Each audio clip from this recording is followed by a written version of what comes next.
Following the Rebel Alliance's major victory at Yavin, the rebellion abandoned its base on Yavin 4 and began searching the galaxy for new possible bases of operation.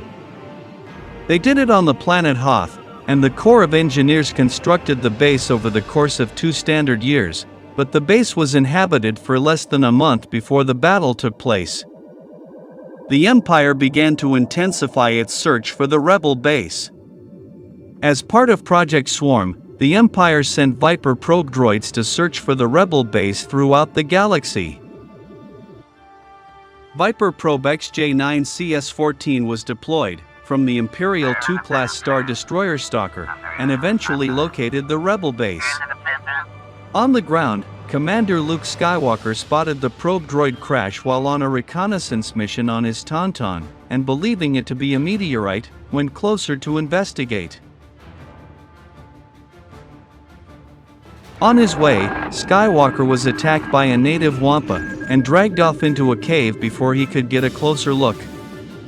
Han Solo eventually went off to rescue Skywalker during a harsh snowstorm, in spite of the concern from his comrades.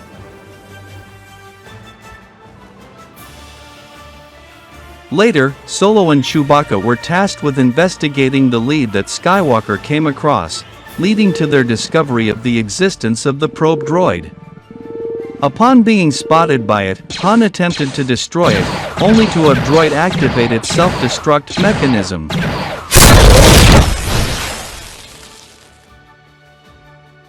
Receiving new intelligence from the probe, the crew of the Executor-class Star Dreadnought, Executor, initially dismissed the findings. In spite of Admiral Kendallazal's concern that pictures of the Rebel shield generator merely belonged to smugglers, Darth Vader instructed the Imperial Death Squadron to invade the planet. With their location revealed, the wrath of the Empire would soon be unleashed upon the rebellion. Base Commander General Rekan correctly concluded that the mysterious probe had been sent from the Empire. Rekan ordered the immediate evacuation of Echo Base. Simultaneously, Princess Leia Organa instructed rebel pilots within Hangar 7 to escape in groups in order to avoid the Imperial blockade. The rebel plan was to have all ships meet at a pre-specified rendezvous point. When Darth Vader's fleet arrived in the Hoth system, he quickly discovered that the rebels were fully aware of the ambush that he had planned, which was not helped by Ozzel's Star Destroyer appearing out of lightspeed too close to the system. Vader promptly force-choked Ozzel to death for poorly handling the situation, and immediately promoted Captain Firmus Pyatt to Admiral, leaving him in charge of the invasion. General Maximilian Veers was placed in command of the ground assault, and led the contingent of ATATS and ATSTS, under the unilateral command of Blizzard Force. Veers was ordered to destroy the central power generator, and to capture, rather than kill surviving rebel forces from his assault. While in space, the Imperial-class Star Destroyer, Tyrant, was disabled by Echo Base's ion cannon, allowing the first GR-75 medium transport Quantum Storm and its fighter escort to safely escape. Nonetheless, it wouldn't be long until the Imperial forces on the ground would be reported in by Outpost Beta. Therefore, Outpost Beta was subsequently the first sentry post destroyed, with half a dozen laser blasts from Imperial all-terrain scout transports. Blizzard Force then defeated the rebel scouts at Echo Station 3T8, allowing them to continue their march towards Echo Base. Rebel ground forces attempted to hold the line against the Imperial walkers in recently dug trenches, dotted with numerous DF.9 turrets, and the concentrated blasts of 1.4 FDP tower laser cannons, but were met with little success due to the near-impervious armor that was utilized by the ATATS. Alliance Sergeant Trey Callum urged his troops to continue fighting and focus all of their fire on the walkers. The troops did so, though to no effect. A wave of snow troopers also attacked the squad, though it was defeated. The proximity mines planted by Outpost Beta personnel failed to damage the advancing ATST walkers, so the official order for the rebel ground troops was to protect the shield generator. Outpost Delta soon fell under attack by a force of several snowtroopers and an ATST walker, due to their flanking position on the western edge of the Imperial advance. Despite heavy resistance and the destruction of a gunnery platform, the walker was not distracted by blaster fire from ground troops in the trenches, and proceeded to destroy several rebel artillery emplacements before being brought down. With the outpost no longer a threat, the remaining Imperial ground support fell back to join the main assault on Echo Base, forcing the survivors of the encounter to proceed back to base. With T-47 airspeeders flying out of Echo Base's hangar to meet the approaching army, they soon realized that the AT-AT's armor was impervious to their blasters, while a single shot from an AT-AT destroyed one of the rebel airspeeders.